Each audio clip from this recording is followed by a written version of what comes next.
What is going on, ladies and gentlemen? My name is Nicole Espresso, and welcome to today's video. And today what we got for you guys is some more Call of Duty Advanced Warfare information, more specifically about the campaign and storyline and all we know thus far. Now, if you guys have read the Game Informer June edition, where it detailed the storyline as well as development of Advanced Warfare, you'll know exactly where I'm pulling this information. And as of right now, this is all that we have laid out for us here about the campaign and storyline. Now, of course, in the future, we're going to be getting more information and more details about it. So in the future, I'm going to be laying out some more detailed videos showcasing the details of Advanced Warfare and its campaign. So without further ado, let's jump right into the story of Advanced Warfare. So for flash forward to 2052, and that is the year that is going to be taking place in. Now, initially I thought it would be somewhere around Black Ops 2, like the 2025 to 2030 era, but we are actually a lot further into the future, and a lot of the stuff that we're going to be seeing in the campaign as well as multiplayer regarding tech, strategy, all that kind of stuff, it's going to be plausible by that, and that's the one thing that I really give Sledgehammer mad props for so far, amongst other things that I've already listed before. But the fact that they're going so far into detail,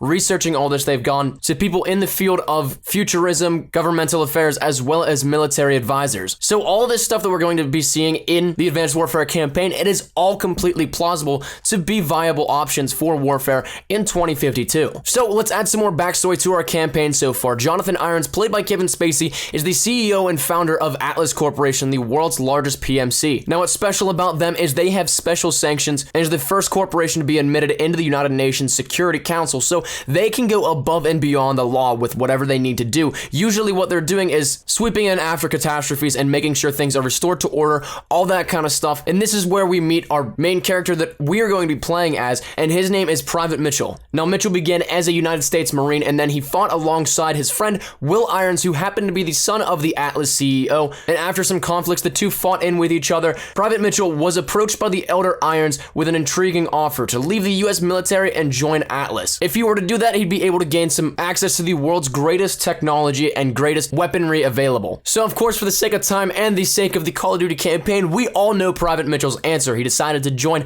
Atlas Corporation and be a part of the private military corporation and all that they do. Now, early in the game, it said that there's a catastrophic event that Michael Condrey described as a global 9/11. Now, we don't have anything more on that, but it is something obviously of grand scale, and the main villain at this point is the KVA, a well-funded network of international terrorists. Now, there are some areas that were unscathed by the catastrophic attack, one of those being San Francisco, which is where we seem to pick up as soon as we start the campaign. Now, some of the details that we are given about our time in San Francisco is the fact that we are chasing down a possible KVA terrorist, and the pursuit takes place in the midday traffic in San Francisco. Now, you're chasing down this suspect, and it leads you to the Golden Gate Bridge, where a massive standoff and gunfight ensues. Now, after your forces take out the KVA forces on the Golden Gate Bridge, there is left to be a van with two KVA suspects, and they exit the van. One reaches for his gun and promptly is shot. The other one is taken into custody, but whenever you go to open up the back of the van, multiple drones burst out and attach themselves to the support beams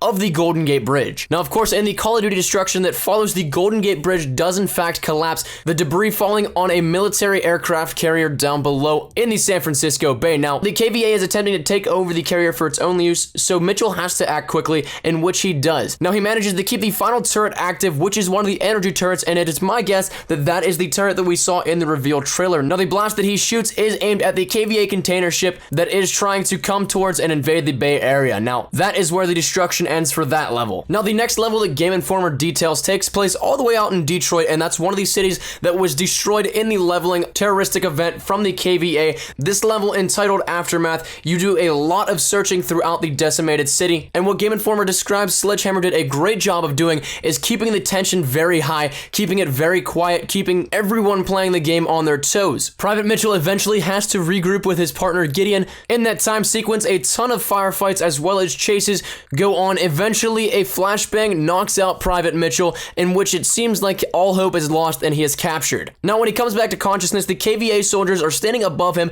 and it seems that his capture is leading to a fate that is not too positive. Now, just when you think it's all over, a hail of gunfire bursts through the doorway, and the KVA soldiers are taken down. Cloaked soldiers come and help Mitchell up and rescue him from the clutches of the KVA. Thanks to his newfound friends, he can now escape on a hover bike and get back to safety. Now, that is all that we know so far about the campaign of Call of Duty Advanced Warfare. Now, we got those two special look-ins thanks to Game Informer and the reporting on what they saw when they were showing the game. Now, this is absolutely awesome, and of course, there's going to be more details coming in the near future here regarding the storyline and campaign. So let me know what you guys think down in the comment section down below. Do you guys find it absolutely awesome? Are you guys intrigued? And if you have not checked out the Game Informer June edition, go ahead and do that. That is on Game Informer's website. But that's been my time, ladies and gentlemen. Thank you guys so much for watching. If you did like the video, please leave a like rating down below. Any shares to your Facebook, Twitter, and or MySpace for OGs like that, always greatly appreciated. If you're new here, be sure to subscribe for the best of Call of Duty Advanced Warfare content. I have a ton of stuff still coming to you guys. Any news and information that we get, you know exactly where to find it right here up on my channel. So thank you guys once again so much for watching. I shall see you guys tomorrow. Take care and peace.